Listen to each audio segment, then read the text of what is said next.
the attendees. I think we will start very soon. I guess probably everybody is now in the room. Good morning to everybody, to this 112 day and press conference. My name is Matthew Littard. I'm a journalist. I used to work as a researcher at the European University Institute based in Florence. I did a doctoral thesis there, which I then transformed into a movie last year for Arte and RTBF, two broadcasters. The film is about lobbying around the European institutions. Lobbying,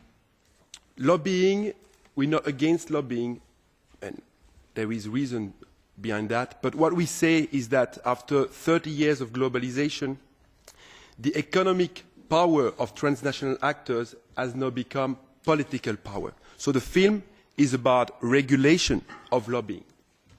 That's what we did. And basically in that work, I met the European Emergency Number Association team. And this is why I'm here today. Because I think that their work is very interesting. It's a small issue, but it tells a lot about the European Union today. Basically, what struck me a lot is that in this very house, in the European Parliament, we have, for many years, many members of the Parliament, and there are some are here with us today, they've been supporting the 112 initiative. So, and we're talking here at a very high level of signature. It's a record, almost, I think, in the Parliament. So you have a lot of support by the representatives, and they do right to do so. Why? Because citizens want that. According to Eurostat, I was struck personally to see that 96% of citizens in Europe think that an emergency number is a very good idea. Now, when we look at what's going on in the reality, and this is amazing, less than 30% knows that this number exists. So, you know, the question I have, because I'm just here to give the floor to the speakers, but in this introduction, the question I have is why? You know, why at a time of economic crisis, when poverty is rising, unemployment is rising since the 2008 crisis, we're talking here about something simple that could save life of people tomorrow if we act today. Why don't we act? What is the role, above all, of the Commission in that? I don't have the answer to this, but I think that the speakers will really enlighten us today. So I stop talking for now, and I'm happy to introduce you to our first speaker, who survived the 2011 attack in Utøya. It's Tore Sinding Bekkedahl. Tore, the floor is yours. Yes. First of all, I would like to thank the European Emergency Number Association for giving me the rare opportunity to share my experiences and opinions with such a prestigious venue. And I would like to thank you all for your attention. As Matthew has said, I am indeed a survivor of the 2011 massacre of the Labour Youth summer camp at Utøya. After narrowly avoiding Breivik, myself and two others found shelter in the cafe's staff toilet. While listening to our friends and comrades being murdered, we spent an excruciating 90 minutes trying to reach emergency services to no avail. After countless attempts to dial all three of our emergency numbers, we finally did get through to the fire department, but all they could inform us was that the police were at least aware of the situation. The island is situated in a rural area, and only one single person was staffing the emergency number. As is the process in some other countries, the overload of emergency calls could have been dispatched to centres in the rest of the country, enabling us to speak with 112 operators. In my private life, I work with information communication technology and telecommunications, and so I have a relatively good understanding of the technical problems with this. So it is plain as day to me that the technology for these solutions exist. What is lacking is the political will to act. How is it possible that in 2014 a majority of European countries are unable to transfer an overload of emergency calls to another 112 centre? How is it possible that European emergency call centres do not even have, some emergency centres do not even have computers? How can a commissioner responsible for and in charge of the EU's digital agenda not be aware of this and take immediate action to change the situation? Considering the advances in information and communications technology that has occurred since the first emergency numbers were taken into use, the fact that emergency services exist which are unable to hand over excess traffic to other dispatch centres was as unacceptable in 2011 as it is in 2014, or as it were 10 years ago for that matter. The protection of citizens from harm has been a fundamental responsibility of politicians since the very beginnings of civilization. The obligation to modernise these services and keep pace with the benefits of improvement in technology is a natural extension of the fundamental responsibility, and it is one that the European Union is currently failing to take. Therefore, the question I would like to pose to Vice President Neelie Kroes, the person in charge of 112, is the following. How many more disasters will it take before you improve the emergency response systems? Do you sincerely believe that all EU countries are prepared to adequately protect its citizens in the event of a disaster on a similar scale? Many countries seem to excuse the insufficient results by referring to funding constraints, but I hope you can appreciate that this is not a very good argument in Norway. Why weren't our emergency services working well together? I got to know that at least since the year 2000, our authorities had visited and studied other countries that have more integrated and interoperable emergency services. But when they came back to Norway, they had to face the conservatism and reluctance of the emergency services. And the same conservatism and reluctance exists in most European countries today. I was shocked to hear that after the Utøya attacks, the Commission organised even fewer meetings between Member States experts on the functioning and implementation of the European emergency number 112. Does Vice President Kroes think that she can help other countries being prepared and to learn from each other by organising only a single national expert meeting in 2013? One single meeting. To me, as a survivor of such an attack, and as a person who must live without friends I could have kept if the emergency services would have been able to communicate, this is completely unacceptable. We need to learn from such tragedies.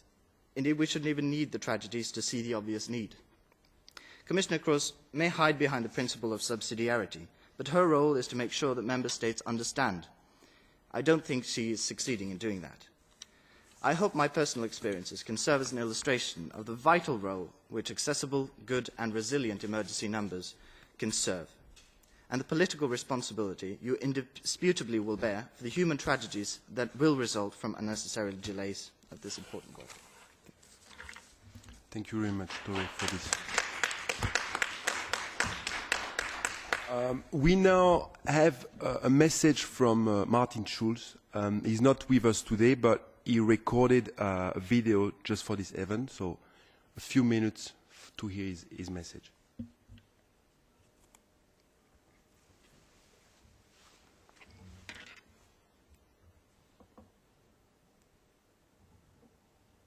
Sehr geehrte Damen und Herren, der freie Personenverkehr ist ein Grundpfeiler der Europäischen Union. Wir haben die Grenzkontrollen abgeschafft und den europäischen Bürgern umfangreiche Rechte gegeben, damit sie die Möglichkeit haben, in allen 28 Mitgliedstaaten zu studieren, zu arbeiten, Urlaub zu machen oder nach ihrer Pensionierung zu leben. Was passiert aber, wenn etwas schief geht? Wenn Menschen im europäischen Ausland einen Autounfall haben oder wenn ihr Haus brennt? Können wir wirklich erwarten, dass sich die EU-Bürgerinnen und Bürger an die Fülle von Notrufnummern erinnern, die es in unseren Mitgliedstaaten I guess it's the Commission dealing with the volume. So maybe No, yes, they're playing it directly. we will try again. VLC, it's much better.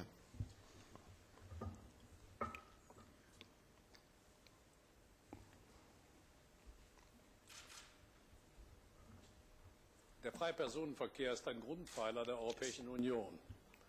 Wir haben die Grenzkontrollen abgeschafft und den europäischen Bürgern umfangreiche Rechte gegeben, damit sie die Möglichkeit haben, in allen 28 Mitgliedstaaten zu studieren, zu arbeiten, Urlaub zu machen oder nach ihrer Pensionierung zu leben. Was passiert aber, wenn etwas schief geht? Wenn Menschen im europäischen Ausland einen Autounfall haben oder wenn ihr Haus brennt? Können wir wirklich erwarten, dass sich die EU-Bürgerinnen und Bürger an die Fülle von Notrufnummern erinnern, die es in unseren Mitgliedstaaten gibt? Das Europäische Parlament unterstützt seit Jahren mit überwältigender Mehrheit die europäische Notrufnummer 112. Wir setzen uns für eine Nummer ein, die in allen Mitgliedstaaten gut funktioniert. Und wir müssen sicherstellen, dass alle unsere Bürgerinnen und Bürger diese Notrufnummer kennen. Zum jetzigen Zeitpunkt sind das lediglich 27% der EU-Einwohner, in einigen Mitgliedstaaten sogar nur 5%. Das ist äußerst beunruhigend. Es hat mich sehr berührt, von Tore zu hören, einem jungen Überlebenden des Massakers von Utøya, und von dessen Erfahrung mit der europäischen Notrufnummer. Dabei musste ich an meinen Besuch auf der Insel vor mehr als einem Jahr denken. Es war geradezu paradox, dass ich nur einen Tag, nachdem ich den Friedensnobelpreis für die EU entgegennehmen durfte, den Ort besuchte, an dem dieser Terroranschlag verübt wurde. Das schlimmste Massaker in Norwegen seit dem Zweiten Weltkrieg. Meine Damen und Herren, Tores Erfahrung zeigt uns, dass es unsere Verantwortung ist, etwas zu ändern. Natürlich kann die Nummer 112 Katastrophen nicht verhindern, aber die Notfallrufnummer kann Leben retten und Schaden begrenzen.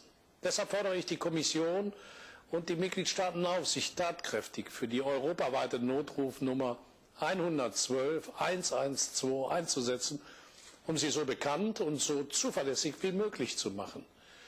Ich wünsche Ihnen allen einen erfolgreichen 112 Tag. Very strong message, I think, from President of the Parliament after Toro's testimony. We're now moving to another testimony by Arturas Kelavicius, former head of the 112 Emergency Call Center organization in Lithuania. Arturas, the floor is yours. Thank you, Matthew, and good morning, everybody. I'm here to testify about one recent event in Lithuania, which led to a big tragedy and opened a wide public discussions. A few months ago in Panevėžys, a girl was found dead in a car. Before she had called the emergency number 112 8 times from the trunk of her captor's car, but the emergency response center was unable to locate her position and send help. Why? Her mobile phone did not have a valid SIM card, and despite our best efforts, we were unable to locate her and save her life. She was burned alive. For years, myself and many other heads of 112 emergency services in Europe have been asking the European Commission to oblige mobile network operators to provide us with accurate caller location information for emergency calls. However, I am afraid to say that the Commission has done nothing to solve this problem.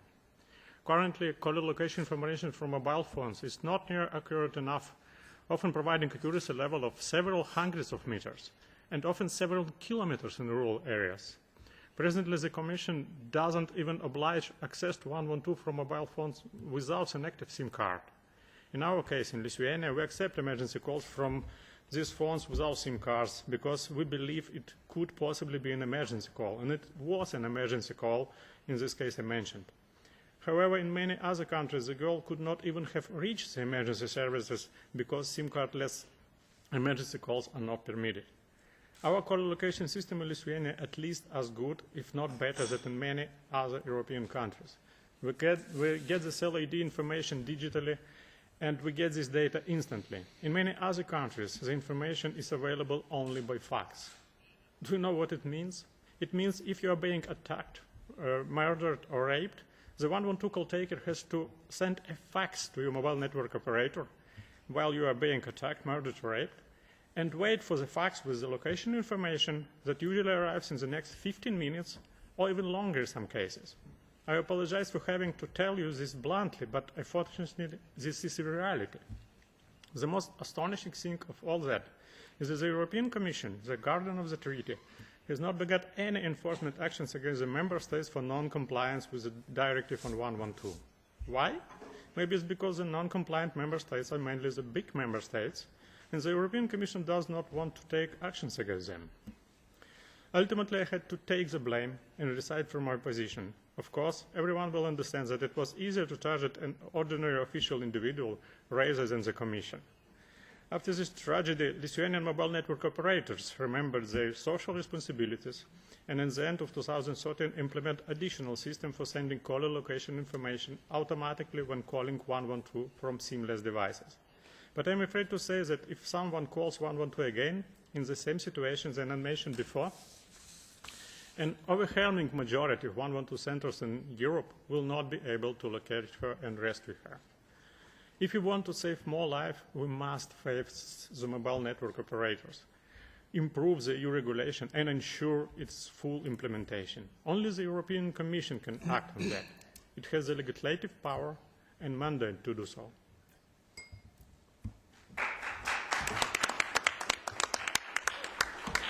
Thank you very much, Arturas, for this testimony. I think it's a very interesting case that you mentioned. I'm now going to give the floor to two members of the Parliament who are with us today. And the first one is Ms. Valian. So you worked on the 112 issue for some time, I think, and we're happy to listen to what you can share. Well, thank you, Mr. Liert. Since I was elected in 2007, I have been aware of the importance of the work that had to be done at European level to make the 112 emergency number efficient and functioning throughout Europe. I remember very much the early days of working together with the European Association of Emergency Number, trying to convince the Commission to make a better promotion of the emergency number, to put forward written declarations, and for the 7 years that passed since then, I have questioned the Commission a number of times on the issues of caller location and early warning system.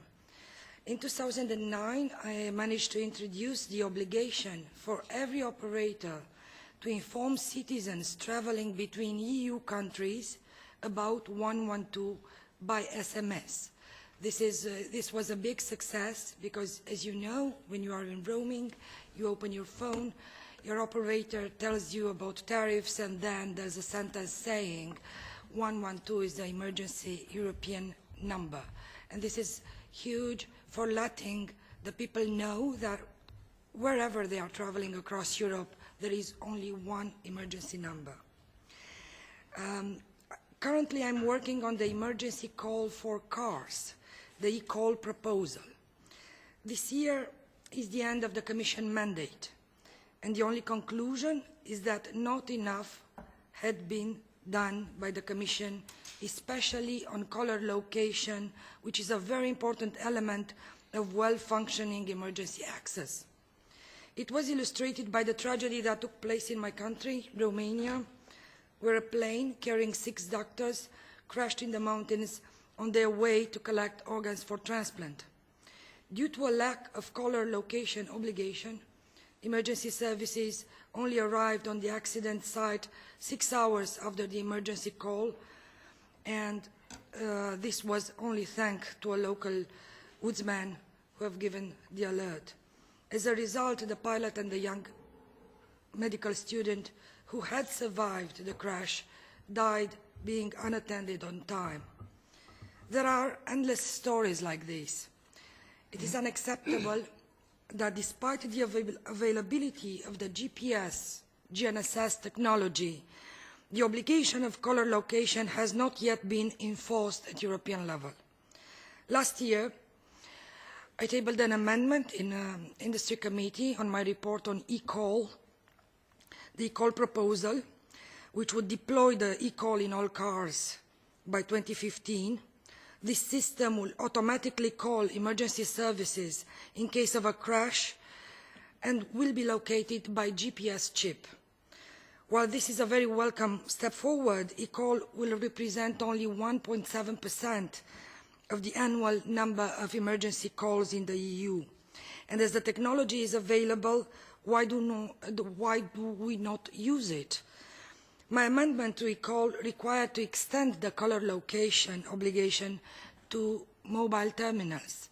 The smartphones which have GPS location possibility would represent already at European level a very good start for having a better caller location through the GPS coordinates.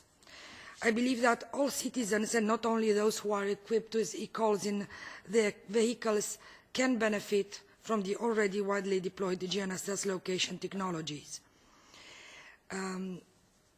We need the support, the impulsion and the drive of the Commission on this. I call now on Commissioner Kroes to enforce an accurate and reliable caller location of a 112 call initiated from mobile terminals without delay. As required by the Universal Service Directive published in 2009, we are requiring the European Commission, in cooperation with the national regulators, with BEREC, to publish accuracy and reliability targets as well as technical implementing measures. In addition, I must tell you the cost of implementation of caller location obligation are now much lower than they were 10 years ago. We are talking at European level about 250 million euros for all operators in all member states, and this is one-off investment. And if we can compare with the figures of 3,200,000 minutes of delay in responding because of the lack of accuracy in caller location, which would estimate to 4 billion euros lost at European level, then we would understand that these 250 millions are a real very good investment. It will only mean 50 cents for each customer of the telecom operators. And I must say, all the telecom operators I've been talking to, they said, for us it's not that difficult. We are ready to invest in service and in applications for the smartphones in order to get the precise caller location when a call at 112 is made. Thank you for your attention, and let's just hope that this amendment I put forward asking for caller location through e-call will pass Parliament in April session and will become a reality in European compulsory legislation. Thank you very much. Yeah. Thank you very much, Ms. Valen, for these concrete facts, and very interesting, I think, to hear that something is possible. I now give the floor to another member of the European Parliament, Bernadette Vergnaud.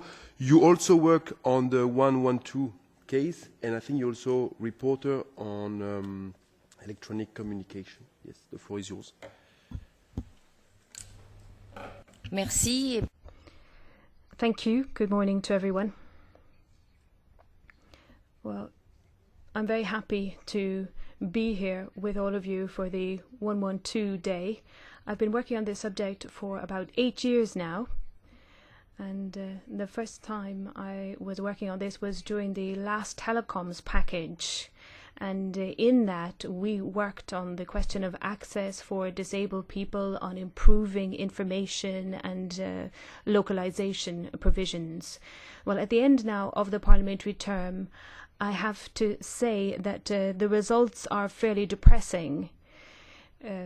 Few subjects that I have dealt with over the last 10 years have, in very few subjects have I seen such an apathetic attitude on behalf of the European Commission. The fact that member states, including my member state, are not necessarily exemplary in their behavior because of lack of interest or because they want to cut costs, that is already bad enough. But the fact that the European Commission is not playing its role of coordinator, that it is not ensuring that the European treaties and European legislation is respected, that is quite exceptional and completely unacceptable to my mind.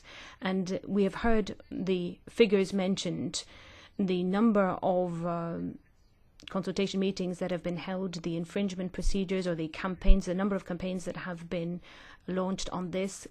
The results over the last 5 years have not been good, and that's putting it mildly. But I think that this refusal to take action, because I simply can't believe that there can be such a lack of interest in a subject which is of such interest to the European citizens, which is supported by 95% of our population, and something which can save millions of lives. This refusal to take action, I think, is reflected also in the legislative text, and I've seen several examples of that in recent years. First of all, on eCall, I've just come from the Internal Market Committee where we've been voting on this report.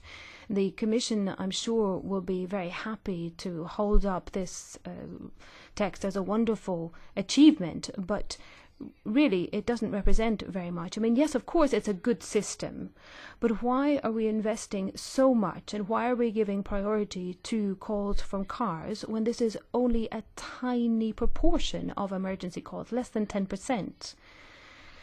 This, I think, has also made it possible to demonstrate that technical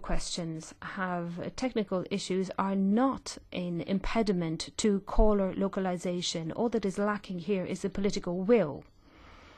So all of the proposals that we have made to extend eCall to smartphones which have GPS systems were rejected by the Commission.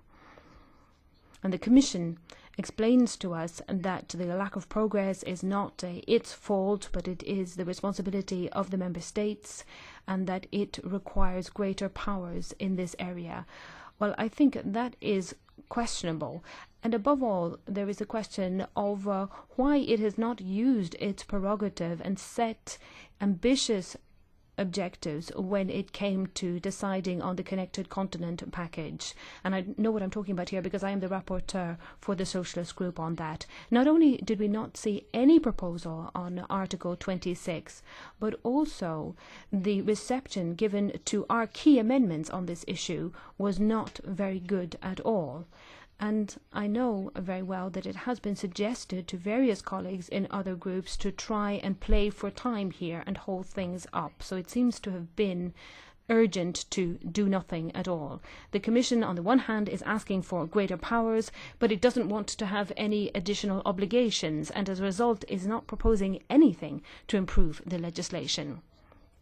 Now, I'm very objective about this because in some subjects that I've had to deal with in various reports here in the Parliament, I have defended in public meetings in France and here in the European Parliament, I have defended the European Commission. I've said it's not just a technocratic body, that it really does defend the interests of Europe. But on this issue, we really have the impression that it is a body which has complete contempt for the citizens. How can we talk about cutting costs when we're talking about saving lives? And following the adoption of the text by the Parliament, the Connected Continent package I'm talking about, I hope, and I would like to make an appeal to the Commission, that it will really show determination and that it will stand side by side with the Parliament and defend these new provisions which will make it possible to make progress and to do something to overcome the inertia of the Member States. If that doesn't happen, then we are going to have to draw conclusions for that and continue our fight for the 112 number and for a Europe which does at least the minimum to protect its citizens. Merci beaucoup pour ce discours enflammé. Thank you for that impassioned statement. Definitely people like this, and in order to make sure things go forward. I'm now introducing you to the last speaker of today, Dimitri Piros. Amazing story behind this person, who is also the chairman of ENA's advisory board. Dimitri, the floor is yours. Thank you, Mathieu. Ladies and gentlemen, as you heard, the name is Dimitri Piros. I'm an emergency pre-hospital doctor working for the ambulance service in Greece. I've been doing aeromedical evacuations in Greece for the last 20 years. As a matter of fact, I just returned from Kefalonia Island that was stricken by the earthquake, thank God, with no loss of life. To tell you the truth, I was hoping that today we would be celebrating the 112 Day, not with 2 ladies, but with 3 ladies present. And I was hoping that Vice President Cruz would organize this event and not organize a competing event going forward on this 11th of February, the 112 day. I'm also not happy with the lack of consideration for the European emergency number by the European Commission and by the Member States. How is it possible that a topic that affects European citizens every single day and which has been so widely supported by the same European citizens and their elected members of the European Parliament, as you just heard, has not improved at all? We have to really ask ourselves who takes the decision to slow things down. In my view, Vice President Cruz's actions with regard to 112 can easily be summed up by asking the following rhetoric questions. Did she improve awareness on 112? No. Did she ensure that the emergency services get accurate and meaningful caller location information? No. Did she ensure that 112 is accessible to people with disabilities? No. Did she act as guardian of the treaty and ensure the full application of EU law? As we heard by the other MEPs present, no. There are some additional disturbing facts that the people of Europe should be aware of. Vice President Cruz decided to invest 8 million euros on the eCall project. You just heard the automatic emergency calls from vehicles initiative, including GPS location information, which corresponds to 1.7% of the total number of emergency calls. Not that I or anybody here has anything against the eCall project. Don't get me wrong.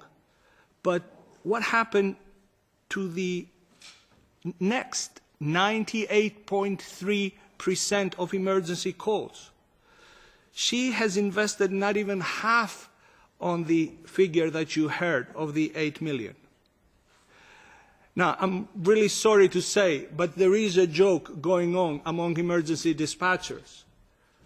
And the joke is that come 2015, if you want to have accurate location, if somebody calls you and says, you know, I'm in an emergency, maybe you should ask them to go back in their car, go crash the car, and then try to find emergency location from the eCall service. Now, I know that sounds like a joke, but trust me, it is not a joke. It's a very serious situation. Onward to the future now, because I don't want to deal anymore with that. I do hope that the next commissioner will take the 112 topic seriously. We all know what needs to be done.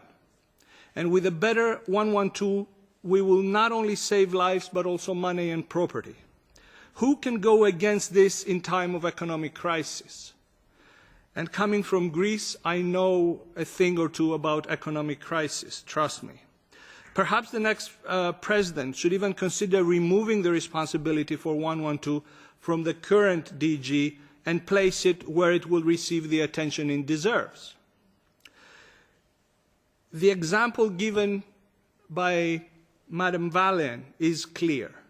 Can our society afford to lose their best emergency doctors because someone decided not to regulate the obvious? Can Vice President Cruz justify it to the Romanian people? Again, since my hopes and expectations are very low concerning the current commissioner, I would like to address a message to the future commissioner in charge of 112. It is time to act for our citizens' safety.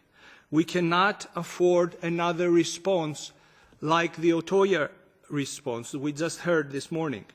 We cannot let European citizens, we cannot let emergency doctors die while we could save them. Let me conclude by suggesting 4 steps we can quickly take to improve the 112 service. A, make sure that countries learn from each other's experience. At least more than 1 meeting per year, please, if that's not too much to ask. Effective regulation of caller location information. Immediate launch of an awareness campaign of 112 that is going to be meaningful and take results. Finally, take appropriate action against the member states that are not compliant with EU law. Thank you very much for your attention.